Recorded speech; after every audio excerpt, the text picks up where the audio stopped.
जय गुरु जी, शुक्राना गुरु जी। हर पल हर सांस का शुक्राना गुरु जी। जय गुरु जी महाराज। गुरुर् ब्रह्मा गुरुर्विष्णु गुरुर्देवो महेश्वरा, गुरु साक्षात परब्रह्म तस्मै श्री गुरुवे नमः। जय गुरु जी, शुक्राना गुरु जी। और सारी संगत को भी मेरा प्यार भरा जय गुरु जी।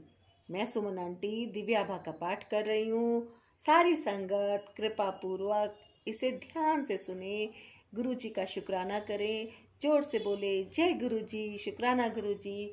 और प्यारे प्यारे कमेंट में भी जय गुरु जी अवश्य लिखें। वीडियो को पूरा वॉच करें और ज़्यादा से ज़्यादा लोगों पे आप शेयर भी अवश्य करें। और अगर आप गुरुजी ब्लेसिंग कल्याण कीर्तन चैनल को फर्स्ट टाइम देख रहे हैं या आपने अभी तक इस चैनल को सब्सक्राइब नहीं किया है, तो आपसे रिक्वेस्ट करती हूँ, विनती करती हूँ कि आप प्लीज़ इस चैनल को सब्सक्राइब अवश्य कर लें और इस गुरु परिवार के आप एक सदस्य जरूर बन जाएं, है ना। ये जो मेरा गुरु परिवार है, ये मेरी गुरुजी ब्लेसिंग कल्याण कीर्तन की फैमिली, ये मेरा परिवार है। और अपने परिवार के लिए, अपने गुरु परिवार के लिए, गुरुजी ब्लेसिंग कल्याण कीर्तन फैमिली के लिए मैं गुरुजी से अरदास करती हूँ कि जो भी पूरी श्रद्धा के साथ इस चैनल पर आपका दर्शन कर रहे हैं और दिव्या आभा का पाठ सुन रहे हैं, गुरुजी आप उनके सभी कष्ट दूर करें, उनका कल्याण करें, हम सबका कल्याण करें और हम सबको अपनी ब्लेसिंग यूं ही देते रहें। जय गुरु जी। सारा गुरु परिवार, गुरुजी ब्लेसिंग कल्याण कीर्तन का सारा गुरु परिवार हमेशा स्वस्थ रहे, खुश रहे और दिन दुगनी रात चौगनी तरक्की करता रहे। जय गुरु जी। गुरु जी, अब हम स्टार्ट कर लेते हैं आज का पाठ 44। और आज का ये पाठ है मीरा के गुरु जी। भी स्टार्ट करते हैं, आज्ञा लेते हैं गुरु जी से। ओम नमः शिवाय शिव जी सदा सहाय, ओम नमः शिवाय गुरु जी सदा सहाय, ओम नमः शिवाय शिव जी सदा सहाय, ओम नमः शिवाय गुरु जी सदा सहाय, ओम नमः शिवाय शिव जी सदा सहाय, ओम नमः शिवाय गुरु जी सदा सहाय। संगत जी, ये है मीरा के गुरु जी और इनका सत्संग जो है, इनका कहाँ से है ये, इनका सत्संग है ये श्रीमती मीरा कपूर गुड़गांव द्वारा कथित। तो स्टार्ट कर लेते हैं हम। मीरा के गुरुजी। जब श्रीमती मीरा कपूर गुरुजी से मिली तो उनके मेरुदंड में अत्यधिक समस्या थी। उसके रीढ़ की अस्थि आपस में जुड़ गई थी। इससे अन्य स्थान रिक्त हो गए थे। उसे प्रतीत होता था कि वहां से पैर की ओर जाती हुई किसी नस पर दबाव पड़ रहा था, जिससे उसके पैर में बहुत पीड़ा रहती थी। चिकित्सकों ने भी देखा कि उसका दाहिना पैर शिथिल हो रहा है और उसका वजन घट रहा था। वह कमर बंद बांधे रहती थी, किंतु उसके साथ भी एक स्थान पर 15 मिनट से अधिक बैठना उसके लिए संभव नहीं था। गुरुजी के पास प्रारंभिक दर्शनों में वह अपने साथ तकिए ले जाती थी ताकि लगातार संगत में बैठने पर कठिनाई ना हो, परंतु गुरुजी ने उसे यह करते हुए देखकर तकिए लाने को मना किया। तो जब उसने उन्हें चुपके से लाने का प्रयास किया तो उसे बहुत डांट पड़ी। अंततः वह भूमि पर बैठी और घंटों तक बैठ सकी। मीरा ने गुरुजी के दर्शन पहली बार 3 अप्रैल 1995 को ग्रेटर कैलाश में किए। गुरुजी ने उससे पूछा कि वह किस रोग से निवृत्त होना चाहती है। पूरा वृत्तांत सुनने के बाद उन्होंने तुरंत कहा कि चलो शल्य क्रिया करते हैं। वह भयभीत हो गई। गुरुजी उसे एक कक्ष में ले गए और वहां पर एक चम्मच उसके शरीर के रुग्ण भागों पर रखा और फिर उसकी गर्दन दाएं और बाएं दोनों ओर बहुत जोर से मोड़ी। मीरा को अत्यधिक पीड़ा हुई। उसके संभलने पर गुरुजी बोले कि उसके पैर का उपचार वह जलंधर में करेंगे। इस क्रिया के पश्चात मीरा की पीठ का दर्द समाप्त हो गया, पर उसके जोड़ों में वेदना फिर भी बनी हुई थी। उसके हाथ की उंगलियां सूजी हुई थी और उसके जोड़ों पर बड़ी बड़ी गांठें बनी हुई थी। एक दिन मीरा ने सदगुरु को अपनी समस्या से अवगत कराया। गुरुजी ने उससे बात करते हुए उसका हाथ अपने हाथ में ले लिया और वह धीरे धीरे उसकी मालिश करने लगे। बातों में मीरा को इसका आभास ही नहीं हुआ। वह उनको बताती रही कि उसके हाथ में कितनी समस्या है। अंत में गुरुजी ने उसको टोका और अपने हाथ देखने को कहा। इस अंतराल में वह हो गया था जिसकी वह मात्र आशा ही कर सकती थी। उसकी उंगलियां पुनः पतली और सुंदर हो गई थी। जोड़ों में कोई पीड़ा नहीं थी और यह सब होते हुए उसे पता भी नहीं लगा था।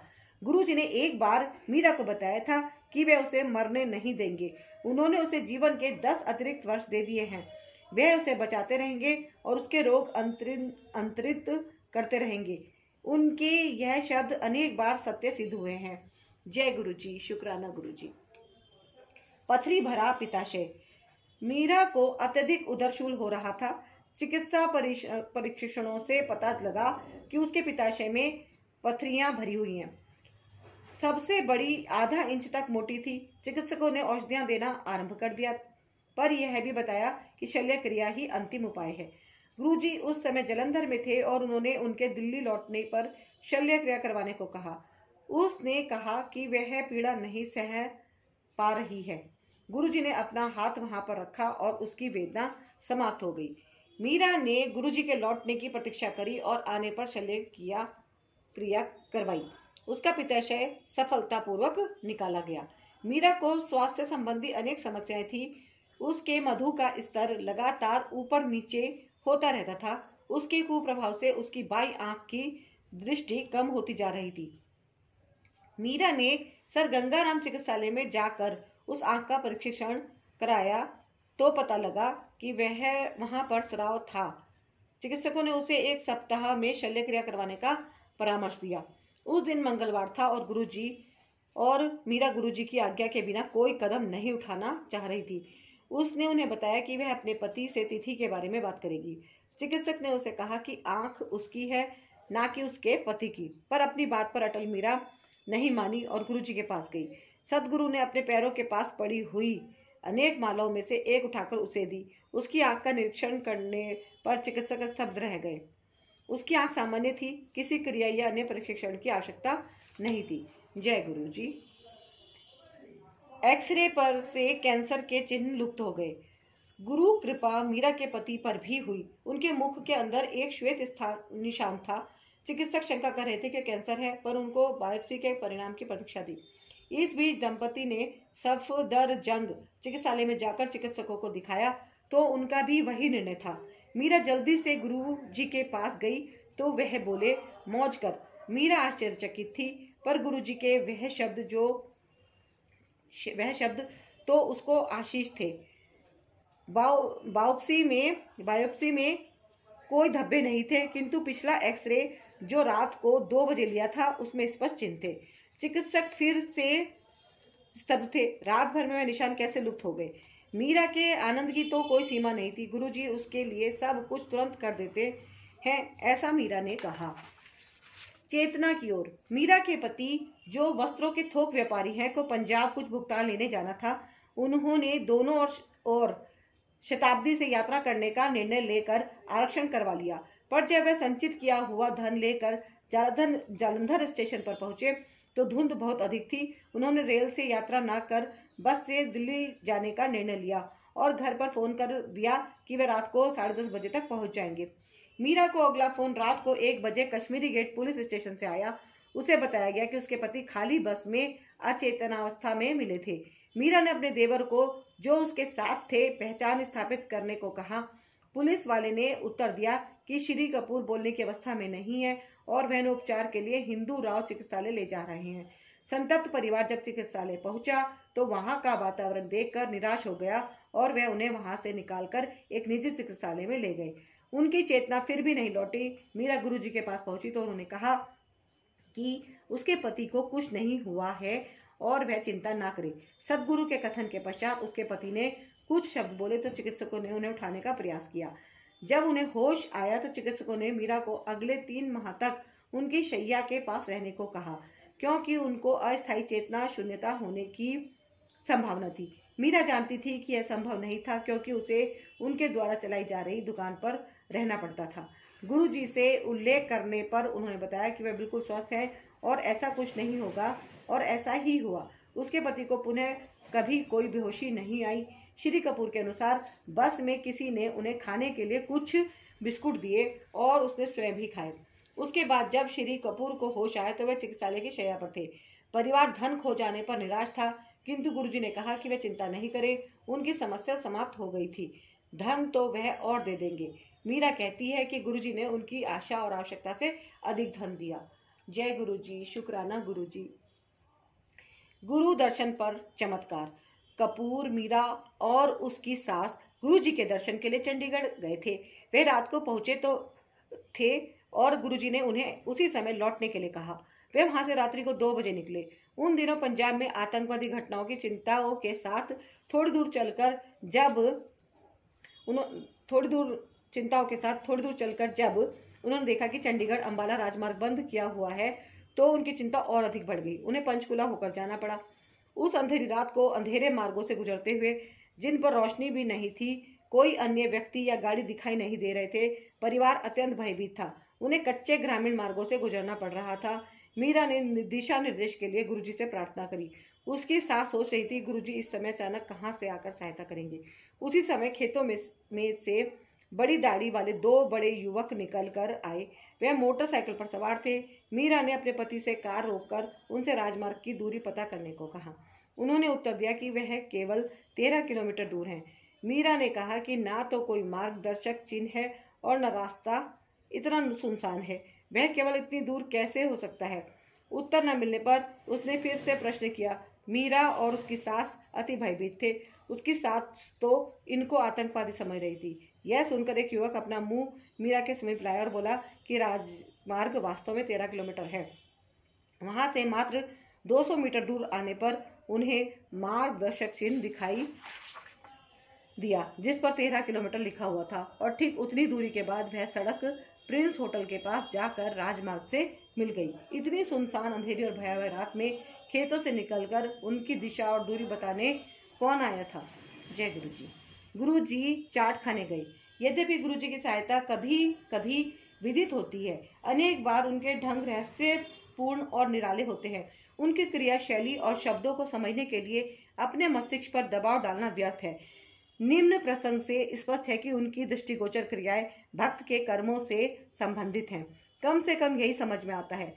क्या किसी को पता है कि वास्तव में वह कौन है, क्या करते हैं? गुरुजी ने मीरा और श्रीमती सब्बरवाल को प्रतिदिन बड़ा मंदिर जाने को कहा था। दोनों गुड़गांव में रहते थे और बड़ा मंदिर उनके घर से 20 किलोमीटर की दूरी पर था। वह दोनों यह प्रतिदिन कर रहे थे। एक शाम को जब दोनों बड़े मंदिर जा रहे थे, उन्होंने ब्रिस्टल होटल के सामने गुरुजी की कॉन्टेसा गाड़ी खड़ी देखी। फिर क्या था, वह दोनों गुरुजी के पास चले गए। गुरुजी उस दिन बहुत सरस एवं मिलनसार भाव में थे और उन्होंने इसका लाभ उठाकर उनसे वहीं पर आधा घंटे से अधिक देर तक बातें करी। फिर गुरुजी ने चाट खाने की इच्छा व्यक्त करी और पूरी संगत मानेसर स्थित हल्दीराम पहुंच गई। गुरुजी ने बाहर उद्यान में विश्राम करने का विचार किया और वह वहीं पर लेट गए। फिर क्या था, पूरी संगत उनको आराम देने में लग गई। किसी ने रुमाल से हवा करी, किसी की चुन्नी उनका तकिया बन गई और सबने उनके चारों ओर घेरा बना लिया। हर भक्त उनकी सेवा करना चाह रहा था। गुरुजी के मनोरंजन करने का एक अनुभव भी संगत को हुआ। निकट ही खड़े हुए एक चिकित्सक उस समूह के पास आए और अपना परिचय देते हुए उन्होंने पूछा कि क्या वह कोई सहायता कर सकते हैं, क्योंकि भूमि पर लेटे हुए सज्जन की अवस्था ठीक नहीं लग रही थी। जब उनको आश्वासन दिया गया कि सब ठीक है, वह मुड़कर चले गए। इसी बीच चाट आ गई। जब सब चाट खा रहे थे, गुरुजी ने मीरा को बुलाया और विस्तार में उसके परिवार के बारे में पूछा। उसकी बेटी और दामाद कहाँ हैं, वह कब वापस आएंगे, आदि आदि। मीरा ने बताया कि दोनों मनाली में हैं और उनकी शीघ्र ही वापस आने की संभावना है। शीघ्र ही वह पर्यटन समाप्त हो गया और सब आनंद पूर्वक अपने घरों को लौट गए। 1 मास के पश्चात गुरुजी का हल्दीराम जाने का कारण समझ आया। एक लाल बत्ती पर मीरा की बेटी और दामाद की नई गाड़ी दुर्घटनाग्रस्त हो गई। पीछे से एक ट्रक ने आकर मारा था। कार बुरी प्रकार से क्षतिग्रस्त हुई थी। मीरा की बेटी ने उसको फोन किया और गुरुजी को इस घटना के बारे में बताने को कहा। मीरा रात को ही एम्पायर स्टेट भागी। गुरुजी हॉल में थे, उसी की प्रतीक्षा कर रहे थे। उसने कहा कि एक दुर्घटना हुई है। गुरुजी ने दुर्घटना का स्थान बता दिया।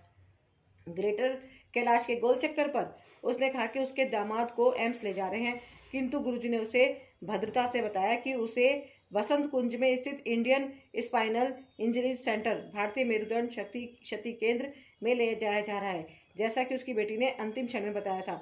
व्यग्र मीरा काफी देर तक यह समझ ही नहीं पाई कि गुरुजी स्वयं दुर्घटना का विवरण कर रहे हैं। सर्वशक्तिशाली सदगुरु ने उसके किसी बच्चे को चोट नहीं आने दी। यद्यपि उसके दामाद का मुख सूज गया था, उसे कोई चोट नहीं आई थी। बाद में मीरा को बताया गया कि दुर्घटना के समय गुरुजी अपने कक्ष में टहलकदमी कर रहे थे। वह कहती है कि गुरुजी ने उसके दामाद की पीड़ा अपने ऊपर अंतरित कर ली थी। उन्होंने उसको कहा कि वह उसके साथ है और वह थोड़ी सी भी चिंता ना करे। मीरा कहती है कि एक महापूर्व चाट के समय गुरुजी को इस दुर्घटना का पूर्वाभास हो गया था और परिवार के बारे में पूछकर उन्होंने दुर्घटना को और गंभीर होने से बचाया था। जय गुरुजी, शुक्राना गुरुजी। दुकान पर विचित्र घटनाएं। गुरुजी ने छद्मवेश में करोल बाग में स्थित मीरा की दुकान पहुंचकर उसे व्याकुल कर दिया। वह या तो उनके कष्ट दूर करने पहुंचे थे या फिर उनको कुछ देने के लिए, पर वह कभी भी इस वेश में नहीं पहुंचे जिसमें सब भक्त उनको देखते रहते हैं। वह उन पर समृद्धि की वृष्टि करने के लिए उनसे धन भी ले गए। मीरा को सदा केवल इसका विस्मय मिश्रित दुख रहा है कि वह उन्हें कभी पहचान नहीं पाई। कपूर अपना व्यवसाय करोल बाग में पहली मंजिल पर स्थित एक दुकान से चलाते थे। एक दिन सुबह एक अपरिचित उनकी दुकान पर आया। उसने अपना परिचय पत्र दिखाया और कहा कि उसे कुछ चिल्लर चाहिए। उस समय मीरा दुकान पर बैठी थी और उसने कहा कि वे थोक व्यापारी हैं और उनके पास छुट्टा नहीं है, परंतु कपूर ने उसकी सहायता करने के लिए दुकान के एक कर्मचारी को 6,500 रुपये का भुनाने वाला चेक देकर उस अपरिचित के साथ बैंक भेज दिया। वह व्यक्ति बैंक में गया और कर्मचारी बाहर खड़ा रहा। वह तब तक प्रतीक्षा करता रहा जब तक बैंक के सुरक्षाकर्मी ने उसे बताया कि उसके बताए हुए का कोई व्यक्ति बैंक में गया ही नहीं था। वह कर्मचारी दुकान पर लौट आया। उसने जब पूरा वृत्तांत सुनाया तो मीरा को अत्यंत दुख हुआ कि उनके जैसे अनुभवी व्यापारियों को एक अपरिचित ने इतनी सरलता से ठग लिया था। उसने गुरुजी से इसका उल्लेख किया तो उन्होंने कहा कि उनकी समस्याएं दूर हो गई हैं। उन्होंने यह भी कहा कि वह पैसा ले गए थे। एक अन्य अवसर पर एक बहुत लंबा व्यक्ति जिसका सिर छत को छू रहा था दुकान पर आया और अंदर झांकने लगा। उसने कमर पर एक पुराना कमरबंद बांधा हुआ था। आवारा समझकर मीरा ने उसको जाने के लिए कहा। एक कर्मचारी ने कहा कि वह भोलेनाथ लगते हैं। मीरा ने उसे 2 रुपए दिए और जोर देकर जाने के लिए कहा। वह चला गया। दुकान के सुरक्षाकर्मी ने उसे अंदर आते हुए या बाहर जाते हुए देखा ही नहीं था। शाम को मीरा जब गुरुजी के पास गई तो वह बहुत लज्जित हुई। सदगुरु ने उसे कहा कि जब वह दुकान पर आए थे तो उसने उन्हें केवल 2 रुपए ही दिए थे। गुरुजी का आदेश था कि वह दुकान पर बैठे। यद्यपि उसे दुकान के बारे में कुछ पता नहीं था, उसने आज्ञा का पालन किया। उसके बाद जब गुरुजी जलंधर गए तो वह उनके चित्र के सामने बहुत रोती थी। वह शिव पुराण भी पढ़ती थी और माला लेकर ओम नमः शिवाय शिवजी सदा सहाय, ओम नमः शिवाय गुरुजी सदा सहाय का पाठ करती थी। जब भी उनको गुरुजी की सुगंध आती थी वह निकट ही अपने घर से कपड़े बदलकर जलंधर चले जाया करते थे। एक ऐसे ही दर्शन पर गुरुजी ने उसे कहा कि वह उन्हें इतना याद ना करे और इतना ना रोए, साथ ही ओम नमः शिवाय शिवजी सदा सहाय मंत्र का अधिक पाठ करे। उसके इतना याद करने के कारण गुरुजी उसकी दुकान पर आते रहे। एक बार एक संत दुकान पर आए और उन्होंने कहा कि वह उसे एक माला देना चाहते हैं। जब उसने अपना हाथ बढ़ाया तो संत ने उसे झुकने के लिए कहा और माला उसके गले में पहना दी। उन्होंने यह भी कहा कि वह यह माला सदा अपने गले में डाले रहे। इसके पश्चात गुरुजी ने उनके यहाँ पर एक बार फिर पहुंचे मीरा के नाती को कड़ा देने। उन्होंने मीरा को भी वैसा ही कड़ा दिया। जब मीरा ने दुकान पर बैठना आरंभ किया तो उसने वहां पर गुरुजी का चित्र लगा दिया था। गुरुजी ने मना किया तो वह वापस घर ले गई। दुकान पर 5 माह तक जाने के बाद गुरुजी ने उसे अपना चित्र लगाने की आज्ञा दे दी। मीरा कहती है कि उसके उपरांत व्यापार में वृद्धि हुई और उनके पिछले सब घाटे पूरे हो गए। गुरुजी ने श्री कपूर के वचन की भी लाज रखी। एक बार कपूर ने किसी व्यक्ति को उसी दिन 3 लाख रुपए देने का वायदा किया।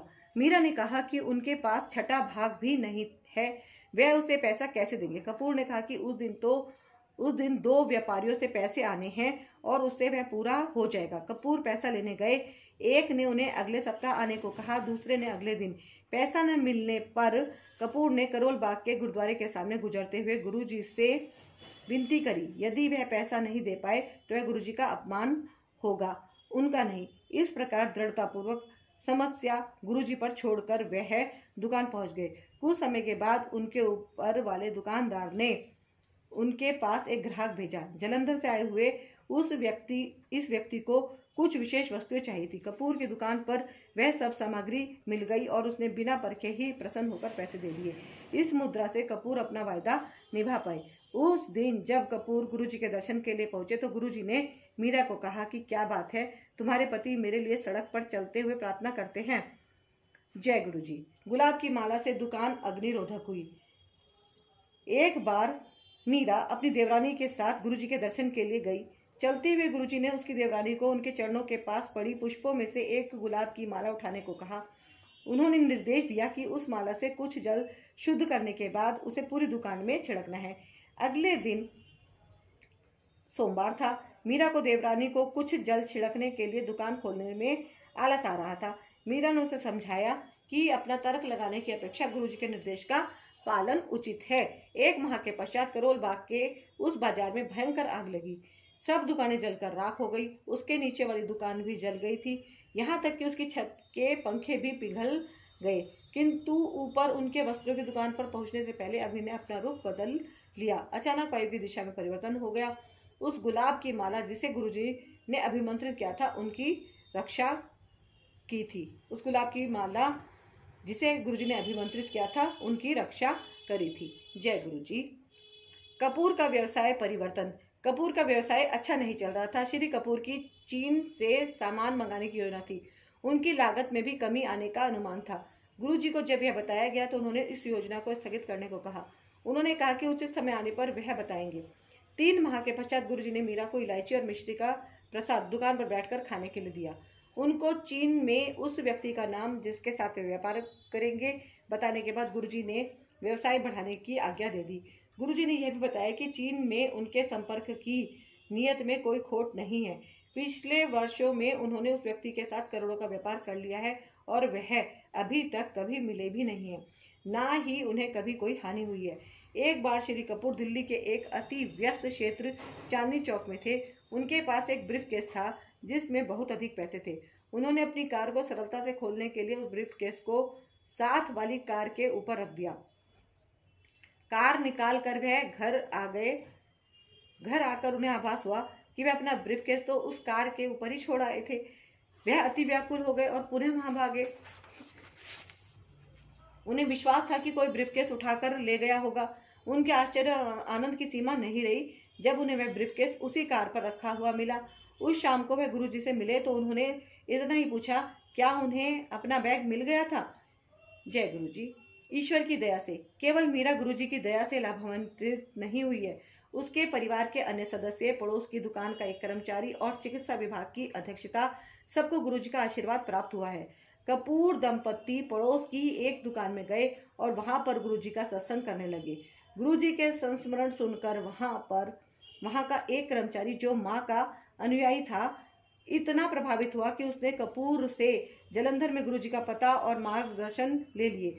दुकान बंद होने के बाद जलंधर के लिए निकल पड़ा और गुरुजी के पास पहुंच गया। गुरुजी ने उससे पूछा कि उसे किसने भेजा है। उससे उत्तर मिलने पर गुरुजी ने उसको आलिंगन में ले लिया। कारण गुरुजी को ही ज्ञात होंगे। इसके बाद उन्होंने उसे वापस दिल्ली भेज दिया। अब इस व्यक्ति के परिवार में बहुत कलह चलती रहती थी। उसके सब भाई आपस में लड़ रहे थे। वापस घर पहुंचने पर उसने अपनी पत्नी से कहा कि उसे लग रहा है सब समस्याएं समाप्त हो जाएंगी, और ऐसा ही हुआ। भाइयों ने जो संपत्ति के लिए अब तक लड़ते आए थे उसी के कहे अनुसार बंटवारा कर लिया। एक बैंक के लॉकर में परिवार के गहने थे, वह भी आपस में बांट लिए। एक मोती की माला पर एक कागज लगा हुआ था जिस पर लिखा था कि यह उसको दिया जाए जो इसका अधिकारी है। उसे तुरंत गुरुजी की याद आई और वह उसे लेकर जलंधर गया। वहां पर संगत में बैठे हुए वह दुविधा में था कि माला गुरुजी को दे या नहीं। उससे आश्चर्य हुआ जब गुरुजी उसके पास आए और उसके अस्थिर मन का कारण पूछा। गुरुजी ने फिर वह माला उन्हें देने को कहा। सबको मीरा के जोड़ों के दर्द से छुटकारा होते हुए देखकर अचंभा हुआ था। मीरा की चिकित्सिका जो सफदरजंग चिकित्सालय में अस्थि रोग विभाग की अध्यक्षता भी थी, इसी रोग से पीड़ित थी। उन्हें रोगियों के कक्ष में घूमने में भी पीड़ा होती थी। मीरा ने उन्हें गुरुजी के दर्शन करने का परामर्श दिया। वह गई और गुरुजी का आशीर्वाद प्राप्त कर वापस लौटी। शीघ्र ही मीरा को उनका फोन आया। उन्होंने उसे बताया कि वह उसी समय अपने रोगियों को देखकर आई थी और कोई वेदना नहीं हुई थी। उन्हें विश्वास नहीं हो रहा था कि वास्तव में वह अपना चक्कर लगाकर वापस आई है। मीरा द्वारा गुरुजी के लगातार दर्शन के पश्चात उसके परिवार वाले भी लाभान्वित होने लगे। उसकी देवरानी की सबसे पहले उनकी कृपा का सौभाग्य प्राप्त हुआ। उसको सदा नजला रहता था, जिसके कारण कई बार आधा सीसी दर्द भी होता था। उसके कानों से भी तरल पदार्थ बहता था और श्रवण शक्ति क्षीण हो गई थी। वह और मीरा दोनों गुरुजी के पास गए। जुकाम और आधा सीसी दर्द लुप्त हो गए और उसकी श्रवण शक्ति भी अच्छी हो गई। उसी समय उसके 4 वर्षीय पुत्र अंकुर की दृष्टि क्षीण होती जा रही थी। गुरुजी से उल्लेख करने पर उन्होंने अपना आशीर्वाद दिया और उसकी आंख में मधु डालने को कहा। माँ को पता था कि आंख में शहद डालने से बहुत वेदना होती है, अतः वह हिचकिचा रही थी, पर मीरा के उस पर अभिभावी होने पर उसने अंकुर की आंख में मधु डाला। इस क्रिया से अंकुर को कोई दर्द नहीं हुआ। गुरुजी ने उसकी आंखों का परीक्षण करवाने को कहा, जिससे पता लगा कि उसकी आंख पहले से बहुत अच्छी हो गई थी। जय गुरुजी, शुक्राना गुरुजी। प्रभु दर्शन। मीरा के भाई सेना में सेवानिवृत्त हुए थे। मीरा के भाई सेना से सेवानिवृत्त हुए थे। रामकृष्ण परमहंस के अनुयायी संतों के पास केवल प्रभु के साक्षात दर्शन की कामना लेकर आते थे। मीरा ने उनको सदगुरु के विषय में बताया। अति उत्साह के साथ वे गुरुजी की संगत में आए। गुरुजी ने उनको मामा जी से संबोधित किया और अपनी आकांक्षा प्रकट करने को कहा। अध्यात्म प्रेमी ने केवल उनके आशीष के लिए विनती करी। गुरुजी के प्रश्न दोहराने पर उन्होंने अपनी महत्वाकांक्षा के बारे में बताया। गुरुजी ने कहा कि ठीक है। तीन दिन बाद मीरा के भाई को घर में अलौकिक सौंदर्य दृष्टिगोचर हुआ। उनके जीवन की मनोकामना पूर्ण हुई थी। उन्होंने प्रभु के दर्शन किए थे। केवल एक भक्त के सपन को साकार करने के लिए गुरुजी ने विधाता के दर्शन कराए थे। फिर वह स्वयं कौन है? एक उत्तर मीरा के पिता से आता है। मीरा के पिता कहते थे कि गुरुजी साधारण संत नहीं है, जो कुछ सिद्धियां प्राप्त करने के उपरांत उनका पूरे संसार में प्रदर्शन करते रहते हैं और अपने भक्तों की संख्या बढ़ाते रहते हैं। गुरुजी दिव्य ज्योति का रूप हैं। श्री कपूर को भी उनके दर्शन हुए हैं। कपूर शिव की नगरी काशी में पड़े थे। एक रात उन्होंने स्वप्न देखा कि वे वाराणसी के विश्वेश्वर मंदिर के द्वार पर खड़े हैं। मंदिर के द्वार खुलने पर उन्हें गुरुजी के दर्शन होते हैं। उनकी दृष्टि गुरुजी के पैरों पर जाती है, जहां ब्रह्मा, विष्णु और महेश दिखाई देते हैं। गुरुजी से इस बात का उल्लेख करने पर वह बोले कि कपूर ने उनके दर्शन किए हैं। जय गुरुजी, शुक्राना गुरुजी। ग्रह में घटी घटनाओं के दर्शक। मीरा सदा करोल बाग वाले मकान में संयुक्त परिवार में रहती आई थी। गुरुजी ने उनको गुड़गांव में मकान लेकर रहने के लिए कहा। 25 मार्च 2003 को वह गुड़गांव रहने के लिए आ गए। मीरा नए घर में आने पर उसे पवित्र करने के लिए गृह प्रवेश आदि कोई धार्मिक समारोह का आयोजन करना चाह रही थी, किंतु गुरुजी ने उसे सबके लिए मना कर दिया। सतगुरु ने उसको केवल पहले उनके चित्र के साथ प्रवेश करने को कहा। तब से उस घर में उनकी उपस्थिति होने का अनेक बार आभास हुआ है। पहली बार तब हुआ जब मीरा मन ही मन उस घर में अकेले होने का दुखड़ा रो रही थी। यद्यपि उसके घर में काम करने वाली उसे बता चुकी थी कि उसकी पड़ोसन उससे बात करना चाहती है। मीरा ने पहला कदम नहीं उठाया। एक दिन वह पड़ोसन घर में आकर मीरा से वार्तालाप करने लगी। शीघ्र ही गुरुजी के बारे में बातें होने लगी। मीरा को एक सहेली मिल गई थी। गुरुजी को सदा की भांति इसका ज्ञान था। अगली बार जब मीरा उनके दर्शन के लिए आई तो उन्होंने पूछा कि उसे सहेली मिली या नहीं। मीरा चकित थी कि गुरुजी को पता है कि उनके घर में क्या हो रहा है, परंतु गुरुजी की दृष्टि केवल उसके अतिथि कक्ष तक ही सीमित नहीं थी। एक बार जब मीरा और उसके पति में वाद विवाद होने लगा, गुरुजी ने उन्हें शाम को फोन किया और कपूर को पूछा कि उन्होंने सुबह मीरा से झगड़ा क्यों किया। इससे पहले कि अचंभित कपूर उत्तर दे पाते, उन्होंने मीरा से भी वह प्रश्न कर दिया। यद्यपि घटना छोटी सी थी, गुरुजी ने उन्हें घेर लिया था। उनको पता लग गया कि गुरुजी से कोई भी बात छिपती नहीं है। मीरा को सदा लगता था कि गुरुजी उसे नए घर में उसका साथ दे रहे हैं। एक बार जब वह सो रही थी, उसे लगा कि किसी ने बलपूर्वक उसके कंधे दबाए हैं। उसने अपना सिर मोड़कर देखा तो कोई नहीं था। एक अन्य बार जब वह पूजा कर रही थी तो उसे लगा कि किसी ने पहले उसका एक फिर दूसरा कंधा छुआ है। वह उसे भ्रम सोचकर टालने वाली थी कि उसने पूजा स्थल का पर्दा हिलते हुए देखा, जैसे वायु का झोंका आया हो। मन ही मन उसने गुरुजी से पूछा कि क्या वह थे। संकेत में गुरुजी ने उसे बताया कि वही थे और उसे चिंता करने की कोई आवश्यकता नहीं है। घर में सर्प। मीरा गुरुजी के घर आने से अत्यंत प्रसन्न होती थी, पर जब उसने घर में सांप देखे तो वह भयभीत हो गई।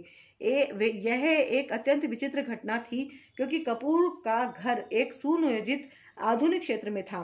तीनों स्नान घरों में टाइलें लगी हुई थी और किसी ने कभी भी सर्प देखने की शिकायत नहीं करी थी। फिर भी जब भी मीरा स्नान करने जाती थी वहां पर सर्प होते थे, अत्यंत छोटे छोटे और गिनती में 4।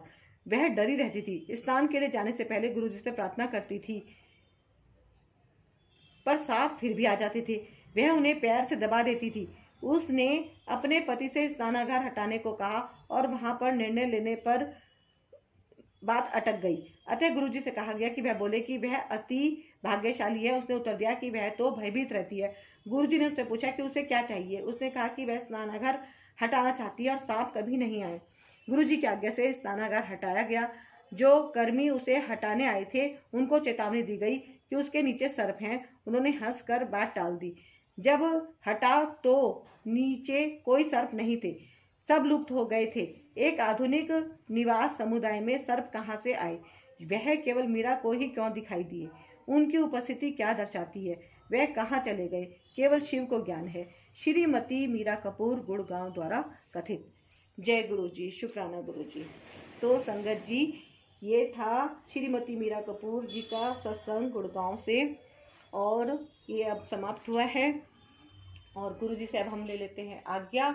और संगत जी, आपसे मैं फिर से एक बार निवेदन करती हूँ हाथ जोड़कर कि आप इस फैमिली के सदस्य बन जाइए, है ना। क्योंकि गुरुजी ब्लेसिंग कल्याण कीर्ता चैनल को अगर आपने अभी तक सब्सक्राइब नहीं किया है तो रिक्वेस्ट है, अभी के अभी कर लीजिए और वीडियो को लाइक कीजिएगा और वीडियो को जरूर शेयर कीजिएगा, ताकि सभी लोग इस दिव्य आभा के सत्संग सुन सुनकर उनका पुण्य लाभ ले सकें और गुरु जी की ब्लेसिंग ले सकें, क्योंकि इसमें बहती है गुरु जी की ऊर्जा। ये है बहुत ही प्यारी सी अनुभूति मेरी खुद की, कि मैं जब इसको पढ़ती हूँ तो वास्तव में मन बिल्कुल गुरु जी के चरणों में ऐसा ध्यान मग्न हो जाता है कि सिर्फ गुरु जी ही मेरे को दिखाई देते हैं। और गुरु जी की ब्लेसिंग लेने का सबसे अच्छा मार्ग यही होता है कि हम गुरु जी के सत्संग सुने। सत्संग तो यूं तो यूट्यूब पे बहुत ज़्यादा हैं, लेकिन ये वो सत्संग है जो चुनिंदा है कुछ सत्संग, और जो कि इसमें मोती की तरह माला में जैसे मोती पिराए जाते हैं वैसे सत्संग पिरोए गए हैं। तो एक बार अगर आपके पुराने सत्संग पार्ट्स छूट गए हैं तो आप पार्ट 1 से लेके और जितने भी अभी तक हो चुके हैं आप उनको जरूर सुनिए। सिर्फ एक बार अपना नियम बना लीजिए, 1 घंटा, 1.5 घंटा, 2 घंटा आपने उसको सुनना है और पार्ट को नोट कर लेना सत्संग, ताकि आपके इनकम्प्लीट ना रहे। आगे पीछे हो जाए तो कोई बात नहीं, आप उसको नोट कर लीजिएगा, एक डायरी मेंटेन कर लीजिएगा, जिससे आपके सारे सत्संग कंप्लीट हो जाएं, है ना गुरु जी। तो मिलती हूँ मैं आपसे अब नेक्स्ट पार्ट में, तब तक के लिए आज्ञा। जय गुरु जी। अगर कुछ गलती हुई हो गुरु जी तो क्षमा कीजिएगा, संगत जी क्षमा कीजिएगा।